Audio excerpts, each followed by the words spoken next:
Mi hermano, ¿cómo usted siente su corazón? ¿Su corazón está cargado? ¿Está pesado? ¿O usted siente que su corazón está leve, lleno de gozo, lleno de alegría? Ese es el tema que me gustaría conversar con ustedes en esta noche. Dios les bendiga, buenas noches, mi hermano, y acompáñenme a leer la palabra de Dios que está en el libro de los Salmos, en el verso 11 al 12. Pero alégrense todos los que en ti confían, den voces de júbilo para siempre. Porque tú los defiendes, en ti se regocijen los que aman tu nombre. Porque tú, oh Jehová, bendecirás al justo, como con un escudo lo rodearás de tu favor. Mis hermanos, nosotros naturalmente estamos predispuestos a la depresión, a la tristeza, al pesimismo.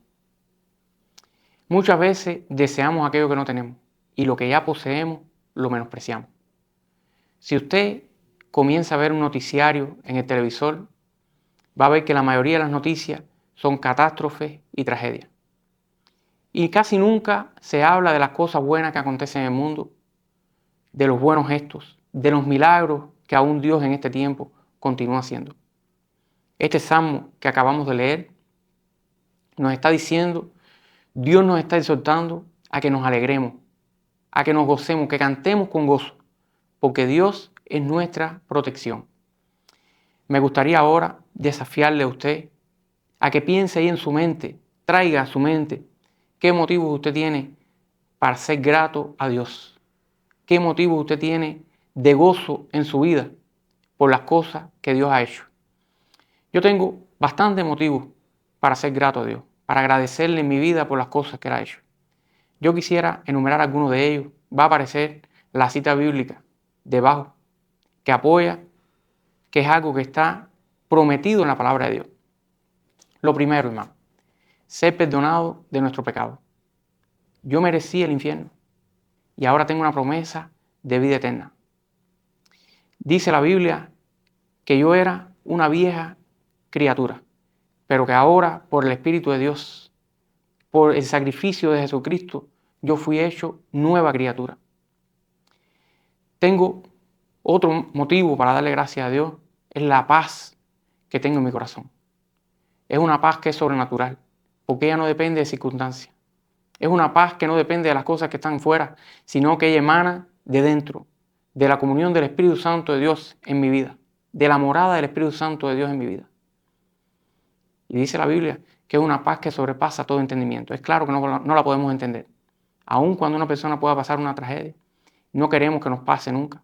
Pero aún en circunstancias difíciles, adversas, la persona puede conservar la paz del Espíritu de Dios en su vida. El cristiano está llamado a tener una vida de victoria, pero aún en las derrotas puede tener el consuelo y la paz del Espíritu Santo de Dios.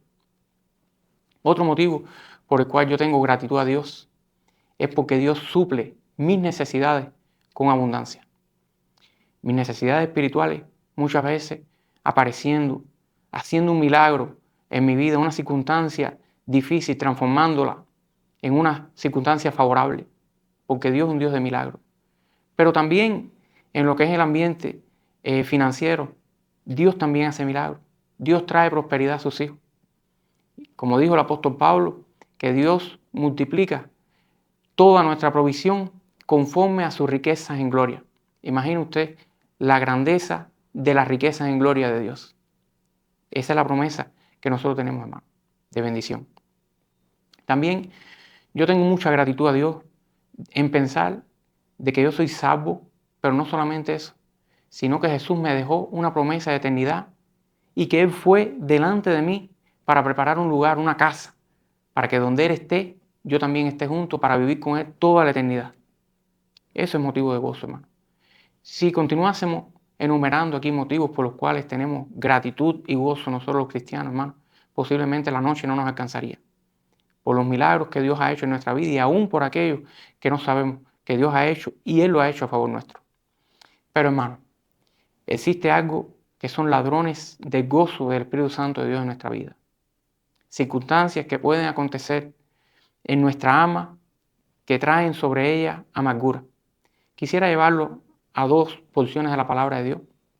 Una está en Proverbios 17, 22 y la otra está en Efesios 4, 26 al 27 y del 30 al 31.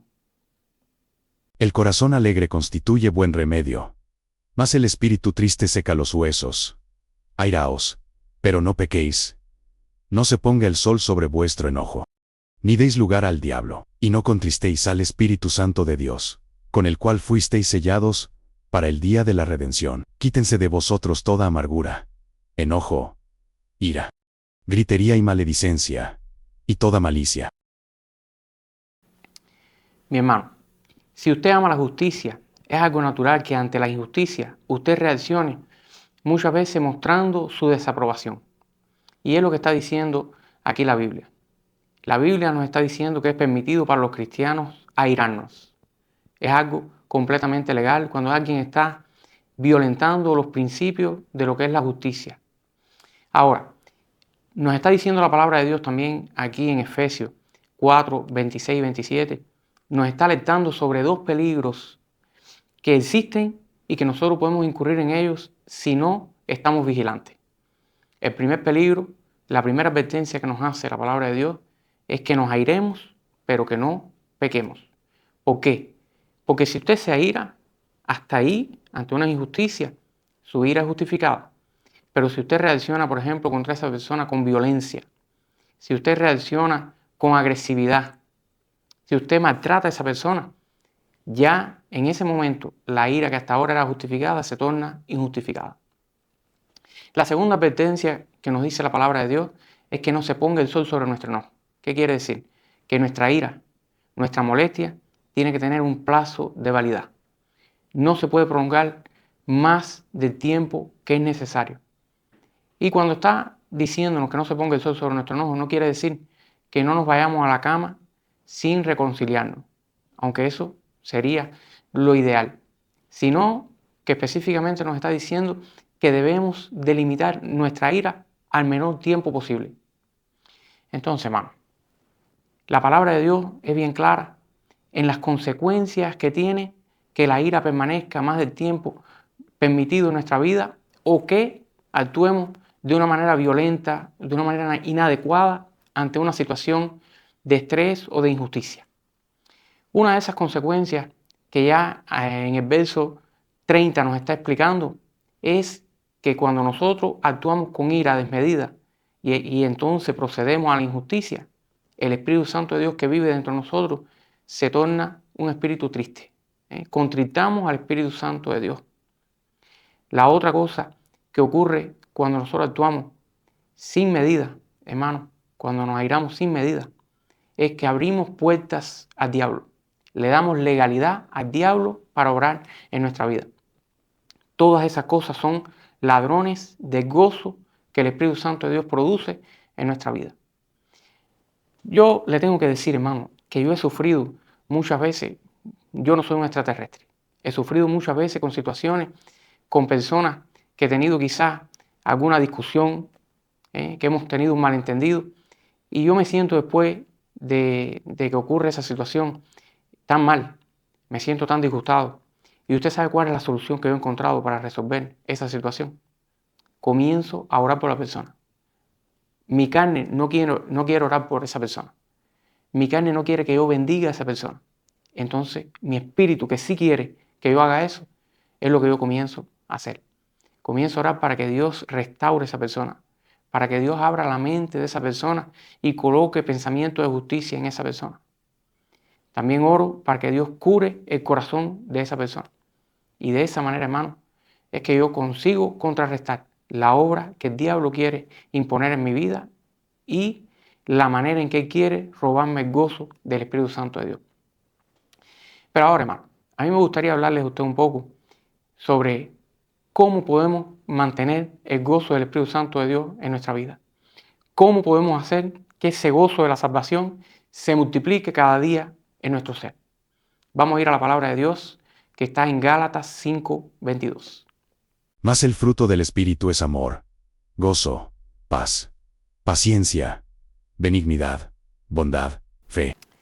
Entonces, hermano, lo que nos está enseñando esta palabra de Dios en Gálatas 5:22 es que el gozo es parte del fruto del Espíritu Santo de Dios.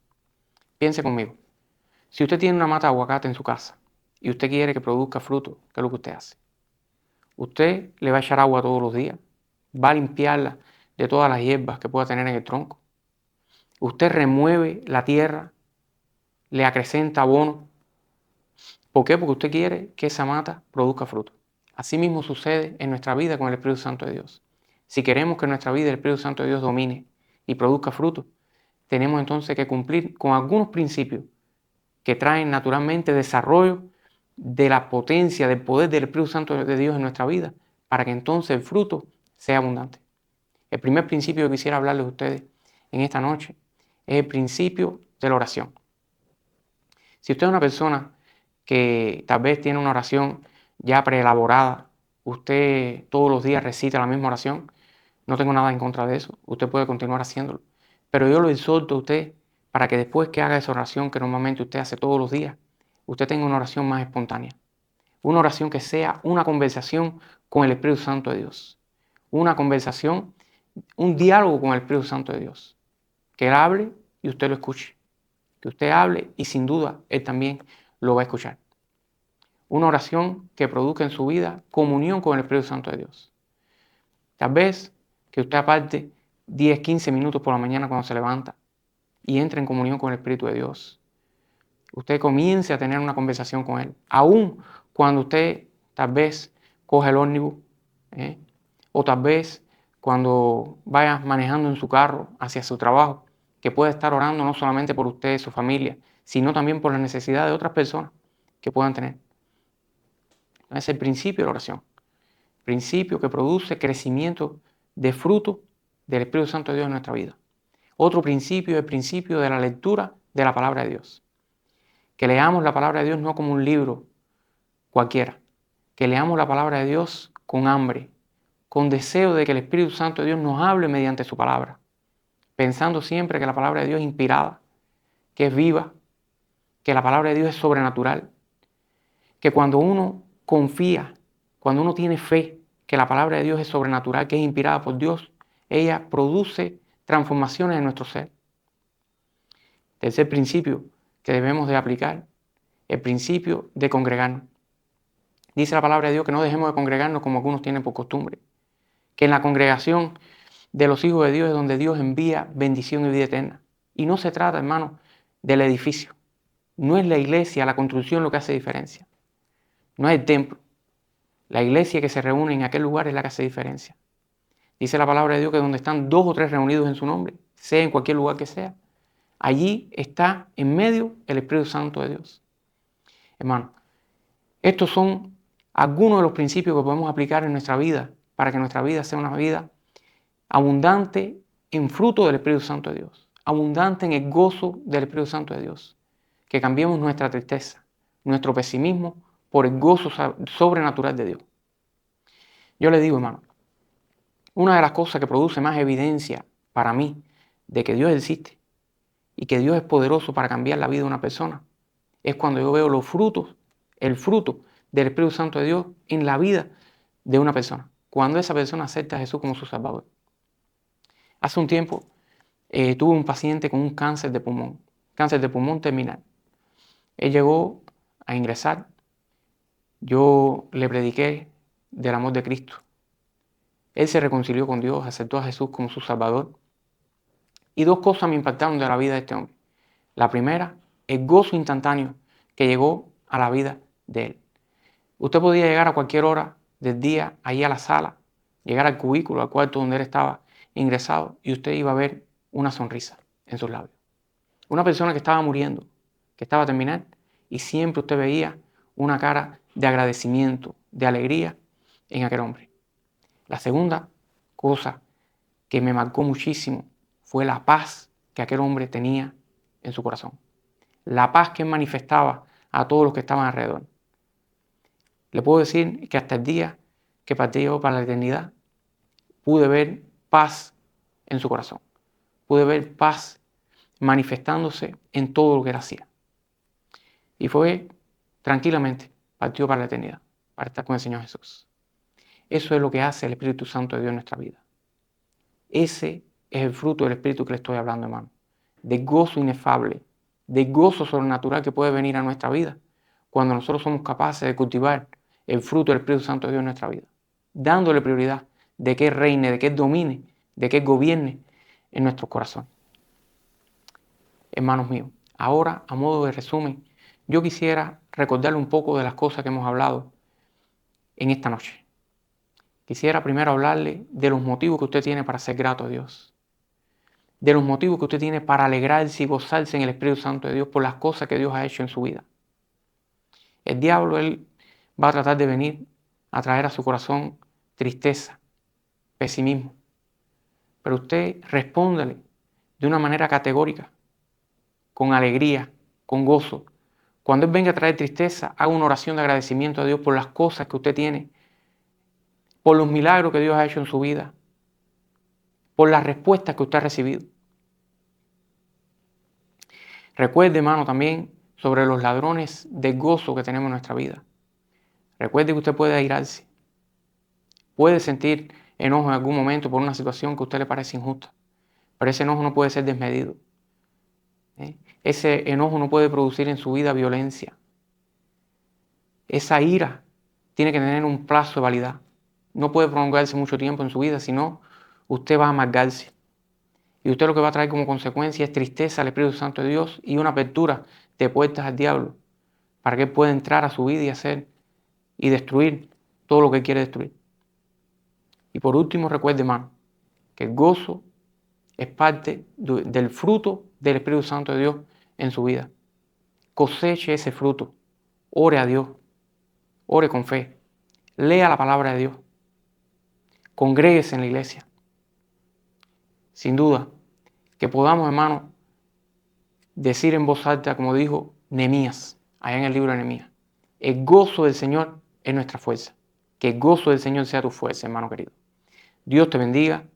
Antes de que usted ya salga de aquí, de este video, yo quisiera exhortarle a que se inscriba en el canal. Sabe que eso nos ayuda mucho. Dé un like y comparte este video con otras personas que pueden estar necesitando, personas que estén tristes, para que recuperen el gozo del Señor. Si usted tiene algún motivo de oración que quisiera, alguna situación que está difícil, y usted quisiera que estemos orando por ella, colóquelo ahí también en los comentarios. Dios le bendiga, hermano mío, y un fuerte abrazo.